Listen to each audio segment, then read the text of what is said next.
శ్రీమాత్రే నమ. జయ గురు దత్తాత్రేయ నమ. ఈ వీడియోలో మనం 2025వ సంవత్సరం జూన్ నెల మాస ఫలితాలు తెలుసుకునే ప్రయత్నం చేద్దాం.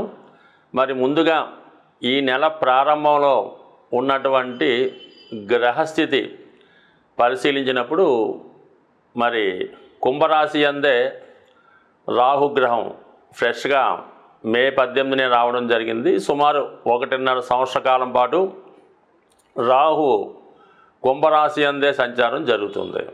ఇక మేషరాశిలో షష్టగ్రహ కూటమి విడిపోయి సింగిల్గా శని భగవానుడు ఒక్కడే మీనరాశిలో సంచరించడం జరుగుతుంది.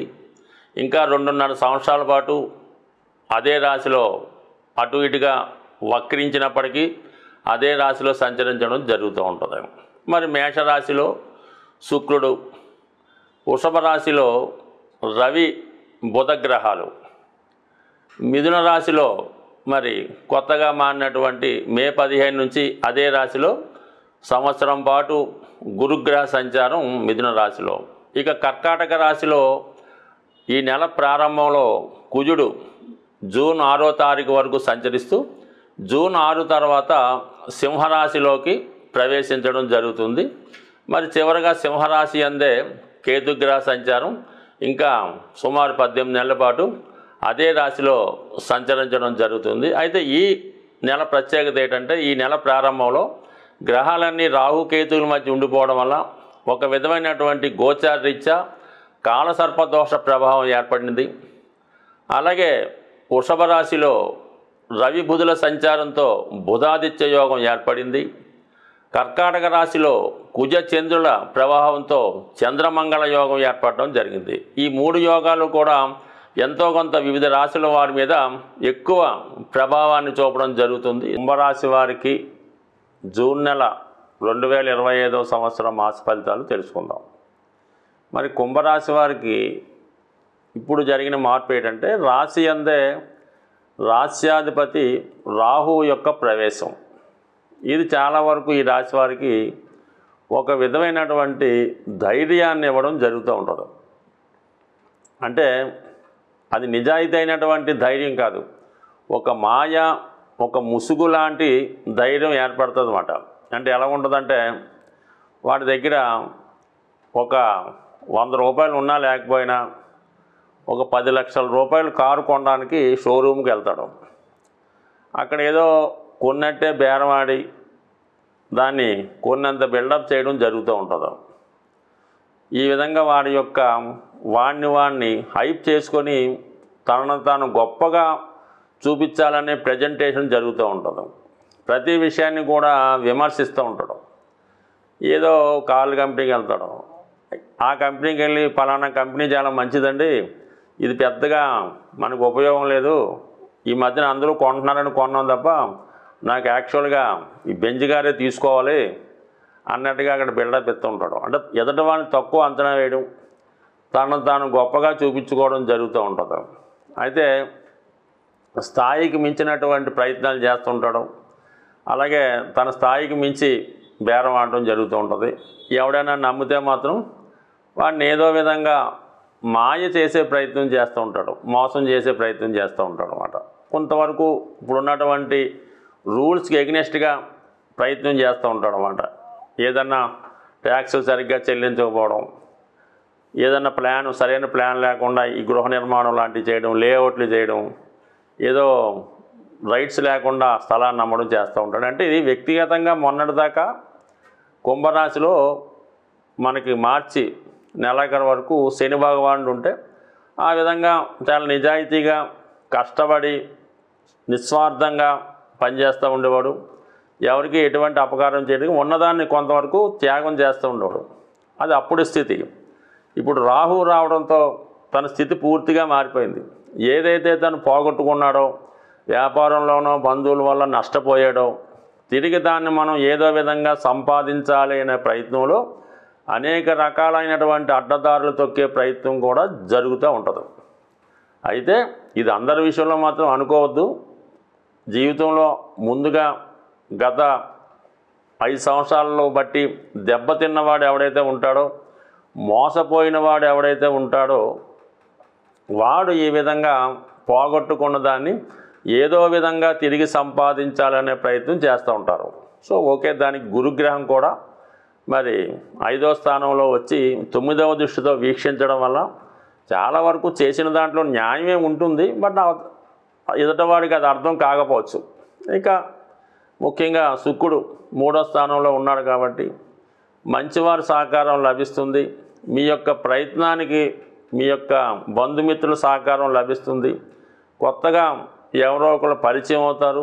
వారి యొక్క స్నేహంతో కొంతవరకు మీరు కొత్త జీవితానికి ప్రారంభించుకునే అవకాశాలు కూడా ఉండే అవకాశం ఉంది. ఇక చతుర్థంలో ఏర్పడినటువంటి బుధాదిత్య యోగ ప్రభావం ఇది విద్యార్థులకి చాలా అనుకూలంగా ఉంటుంది. ఒక మంచి కాలేజీలో సీటు దొరుకుతుంది. విద్యలో ఎటువంటి ఆటంకం రాకుండా ఆర్థికపరమైన సహకారం కూడా అంతా ఉంటుంది.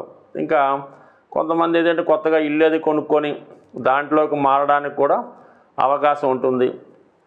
ఏదైనా ఈ బుధుడు రవి 4వ స్థానంలో ఏర్పడిన యోగం మంచిది. ఇక 6వ స్థానంలో ఏర్పడినటువంటి చంద్రమంగళ యోగం అంటే ప్రారంభంలోనే ఉంటుంది.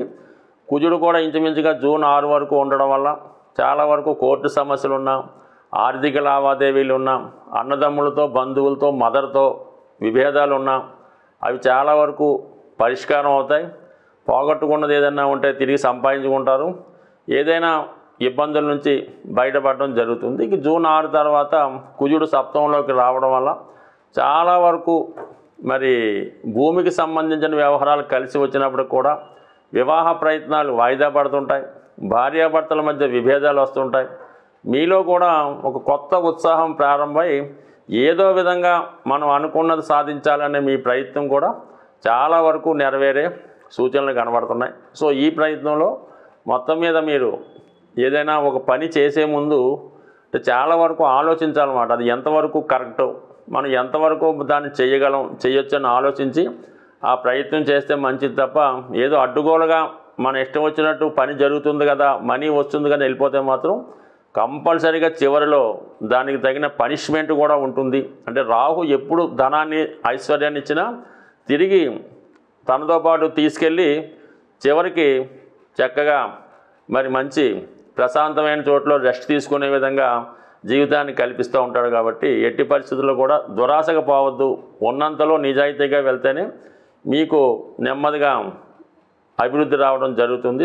అన్ని సమస్యలకి మూలం ధనం. అందుకే ధనం మూలం మిథం జగత్ అన్నారు. ధనం ఖర్చు పెట్టడం అన్నది చాలా సులభం, సంపాదించడం అన్నది చాలా కష్టం. అయితే ఈ ధనం సంపాదించడానికి ఒక సులువైనటువంటి మార్గాన్ని తెలియజేయడం జరుగుతూ ఉంటుంది. అది మీకు ఈ నెల ఫలితాల్లో ఈ అద్భుతమైనటువంటి ధనయోగాన్ని కలిగించే రెమెడీ మీకు చెప్పడం జరుగుతూ ఉంటుంది. ఇది కొంతవరకు మీరు చేయవలసిందల్లా ధనానికి అధిదేవత అయినటువంటి లక్ష్మీ అమ్మవారికి ఇష్టమైనటువంటి రోజు శుక్రవారం. ఈ శుక్రవారం రోజు మీరు ఏం చేయాలంటే ఒక మట్టితో తయారు చేసినటువంటి ఒక జాడి అనొచ్చు, డబ్బులు దాచుకునే డిబ్బీ కూడా అనొచ్చు. పూర్వకాలం మట్టితోనే తయారు చేస్తూ ఉండేవి ధనం దాచుకునేవి. అందుకని ఈరోజు కూడా పాత ఇళ్ళై పడగొట్టినప్పుడు తవ్వినప్పుడు దొరుకుతూ ఉంటాయి కొంతమందికి. అటువంటి మట్టితో తయారు చేసినటువంటి డిబ్బీ ఒకటి తీసుకోండి శుక్రవారం రోజు. దాన్ని శుభ్రంగా మంచినీళ్ళతో శుభ్రం కడిగేసి పసుపుతో దాన్ని రాసి ఒక మూల పెట్టుకొని ప్రతి శుక్రవారం కూడా 6వ సంఖ్య వచ్చేలాగా ధనం అందులో వేయాలి.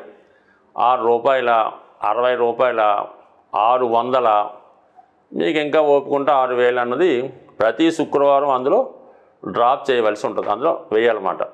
పక్కన పెట్టాలి. అది దేవుని దగ్గర పెట్టడం, నమస్కారం పెట్టడం. అయితే ఈ శుక్రవారం రోజు మిగతా డబ్బులు మీరేమీ కూడా ఖర్చు పెట్టకూడదు. ఇందులో వేసిన 6 రూపాయలు మాత్రమే అందులో వేయాలి.